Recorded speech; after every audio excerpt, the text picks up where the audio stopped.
ଏକ ସୁନ୍ଦର ଜଙ୍ଗଲରେ ଗୋଟିଏ ବଡ଼ ହାତୀ ରହୁଥିଲା। ତାର ନାମ ଥିଲା ଗଜା। ସେ ଶକ୍ତିଶାଳୀ ଥିଲା କିନ୍ତୁ ଦୟାଳୁ ଓ ଶାନ୍ତ ସ୍ୱଭାବର ଥିଲା। ଜଙ୍ଗଲର ସବୁ ପଶୁ ତାକୁ ସମ୍ମାନ କରୁଥିଲେ। ଏକ ଦିନ ଗଜା ଜଙ୍ଗଲ ମଧ୍ୟରେ ହାଣ୍ଟୁରୁଥିଲା। ହଠାତ୍ ସେ ଶୁଣିଲା, ବଞ୍ଚାଅ ବଞ୍ଚାଅ। ସେ ଦେଖିଲା ଗୋଟିଏ ଛୋଟ ଜାଲରେ ଛୁଆଟି ଫସିଯାଇଛି।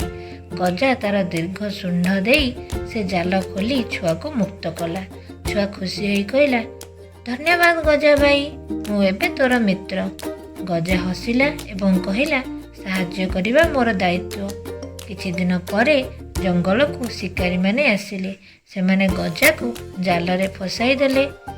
ଗଜା ଜୋରରେ ଚିତ୍କାର କଲା। ଏହି ଶବ୍ଦ ଶୁଣି ସେହି ଛୁଆ ଆସିଗଲା।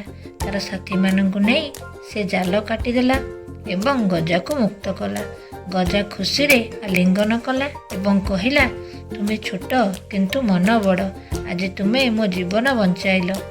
ସେହିଦିନଠାରୁ ଗଜା ଓ ଛୁଆ ଦୁଇଜଣ ଭଲ ମିତ୍ର ହେଲେ। ସେମାନେ ଏକା ସାଙ୍ଗେ ଖେଳୁଥିଲେ, ଫଳ ଖାଉଥିଲେ ଓ ଜଙ୍ଗଲକୁ ସୁରକ୍ଷିତ ରଖୁଥିଲେ। ଶିକ୍ଷା, ମିତ୍ରତାରେ ବଡ଼ କି ଛୋଟ ମହତ୍ତ୍ୱ ନାହିଁ। ଦୟା ଓ ସାହାଯ୍ୟ ହିଁ ସତ୍ୟ ଓ ଶାନ୍ତି।